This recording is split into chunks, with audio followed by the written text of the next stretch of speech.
Good morning, नमस्कार। त्रिकोणमितीय अनुपात एवं सरसमीकाएँ, ट्रिग्नोमेट्रिक रेशियो एंड आइडेंटिटीज। ये अध्याय कक्षा 9वीं में है। त्रिकोणमिति की शुरुआत जो है कक्षा 9वीं में प्रारंभ कर दी जाती है।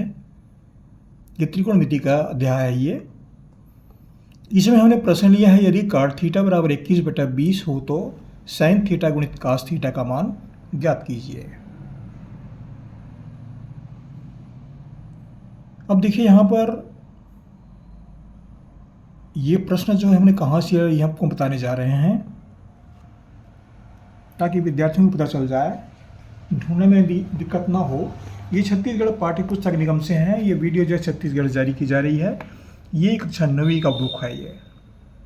और ये प्रश्न कहाँ पर ये हम बता रहे हैं अभी वर्तमान में जो हमारे पास किताब उपलब्ध है उसमें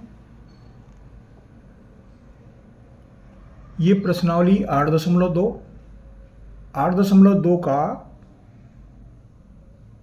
ये दूसरा प्रश्न है। cot थीटा बराबर 21/20 तो sin थीटा गुणित cos थीटा का मान ज्ञात कीजिए।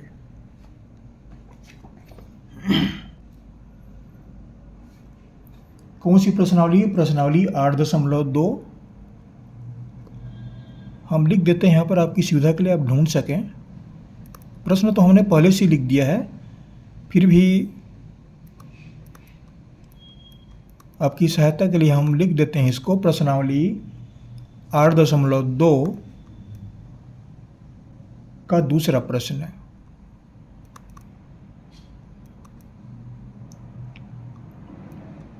दूसरा प्रश्न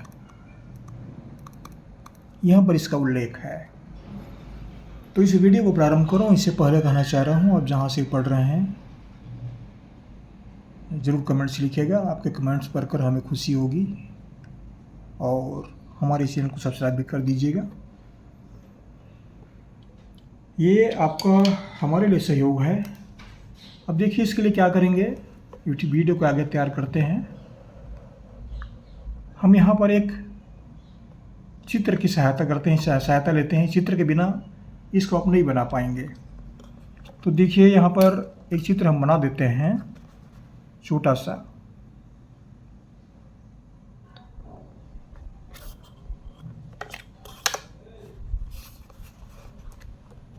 चित्र को पहले बनाना था, थोड़ा सा भूल गए हम।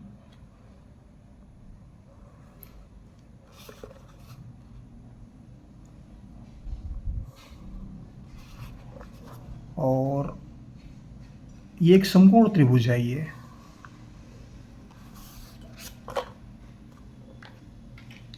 ये समकोण त्रिभुज हमने लिया है क्योंकि पाइथागोरस प्रमेय के बिना ये त्रिकोणमिति में sin थीटा cos थीटा ये सब मान ज्ञात नहीं किए जा सकते। पाइथागोरस प्रमेय अनिवार्यतः लागू होता है ये। अब देखिए यहाँ पर इसका नामकरण करते हैं। ये थीटा, थीटा को ध्यान दीजिए। कोण कौन सा है? थीटा। तो इस कोण को थीटा लीजिए। यहाँ पर कोई सा भी नाम लिख सकते हैं, ABC। मान लो हमने यहाँ पर A लिख दिया।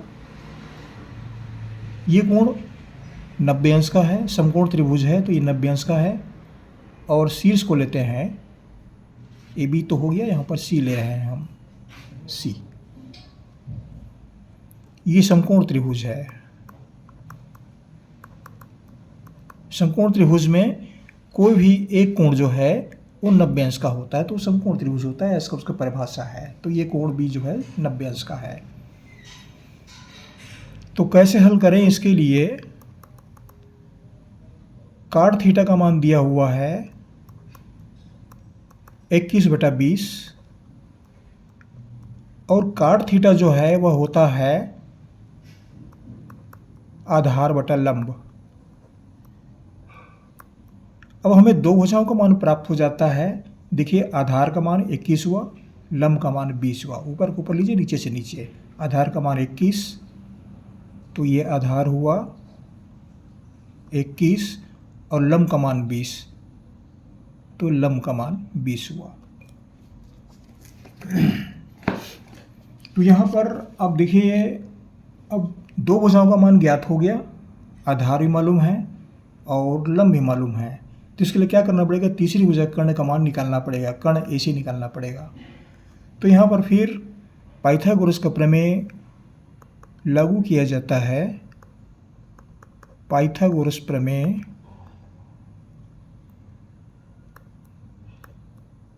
इसके अनुसार कर्ण पर का वर्ग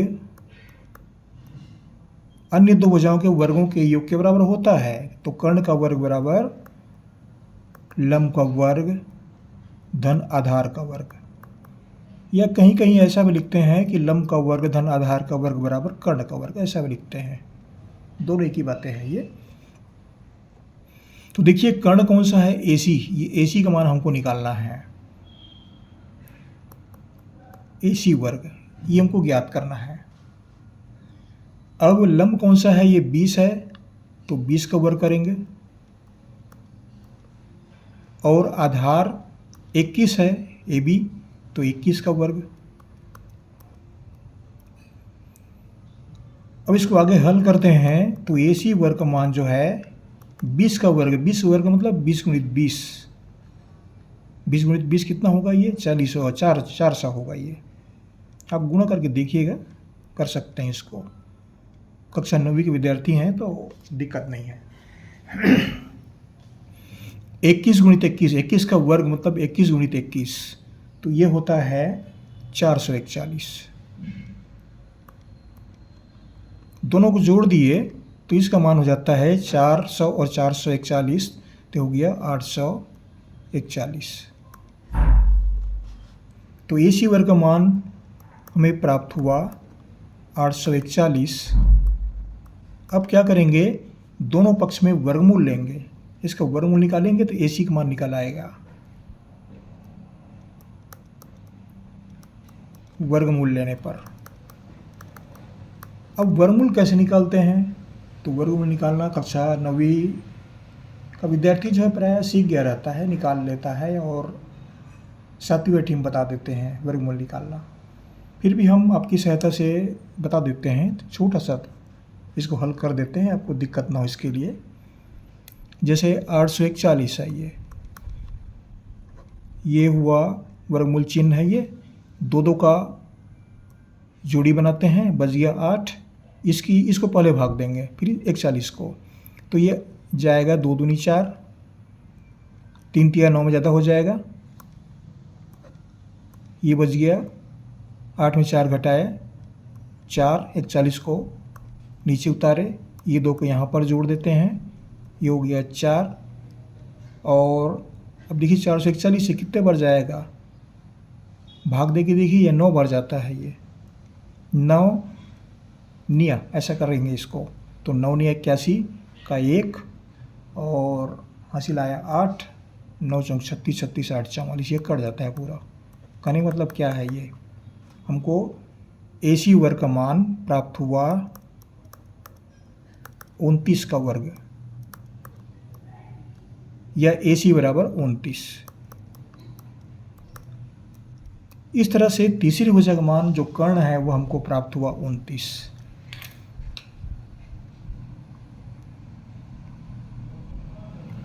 प्राप्त हुआ। अब हमें निकालना है साइन थीटा गुणित कास थीटा, ये मान निकालना है। अन्य त्रिकोणमितीय अनुपात का मान ज्ञात नहीं करना है, केवल हमको क्या चाहिए, साइन चाहिए, कास चाहिए, और गुणा कर देना है। ये तीनों भुजाओं का मान तो हमको प्राप्त हो गया, तो साइन और थीटा और क्लास थीटा ये दोनों जो है आसानी से निकल सकता है ये। तो हमें क्या निकालना पड़ेंगे, साइन थीटा और कास थीटा, 2 मान और निकालने पड़ेंगे।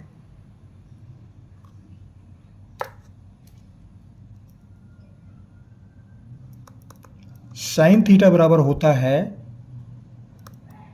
लंब बटा कर्ण, और लंब का मान दिया हुआ है 20 और कर्ण का मान दिया हुआ है 29। जितने फिर देख लेते हैं, लंब बटा कर्ण तो ये 20 और कर्ण 29, 20 बटा 29। ये मान हमको प्राप्त हुआ 20 बटा 29। और कास थीटा बराबर होता है आधार बटा कर्ण। आधार बटा कर्ण, तो आधार चित्र फिर देखते हैं, आधार है 21 और कर्ण है 29, 21/29। तो ये मान हमको प्राप्त हुआ 21/29। अब देखिए यहाँ पर हमको निकालना है साइन थीटा गुणित कॉस थीटा। ये दोनों मान तो प्राप्त हो गए साइन कॉस का, तो गुणा भर करना है इसको। साइन थीटा गुणित कॉस थीटा, ये मान ज्ञात करना है। तो साइन थीटा का मान 20/29 है, ये 29, और कॉस थीटा का मान 21/29 है, ये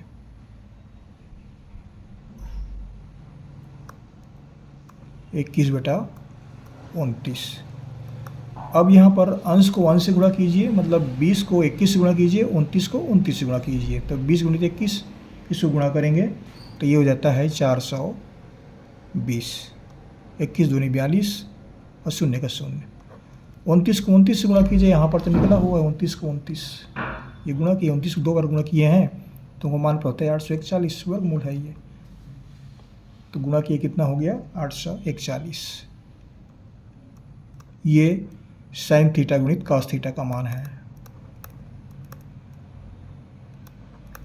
इस तरह से इसको जो मान जो है आप आसानी से ज्ञात कर सकते हैं। ये इस प्रश्न का उत्तर है ये।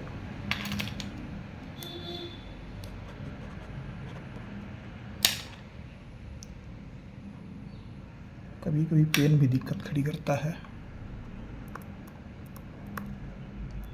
ये आंसर है ये। इस तरह से आप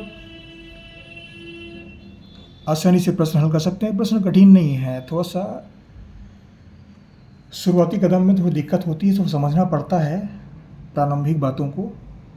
अगर किसी विद्यार्थी को किसी अध्याय का कॉन्सेप्ट या अवधारणा, जो प्रारंभिक बातें, शुरुआत, कोई भी पार्ट का अध्याय की शुरुआत जो है गणित में बताई जाती है, तो उसका अध्ययन विद्यार्थी के लिए अति आवश्यक होता है। उसके बाद ही प्रश्नों को समझा जा सकता है, क्योंकि कोई भी शिक्षक जो है एकदम से प्रश्नों को हल करना नहीं बताता है।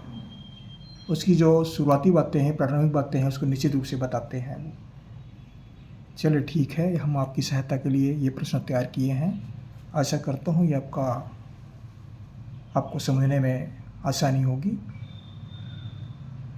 हमारे चैनल को सब्सक्राइब करना ना भूलें, ये कार्य अवश्य कीजिएगा और पढ़ते रहिए। आपको हमारी ओर से बहुत बहुत शुभकामनाएं। धन्यवाद।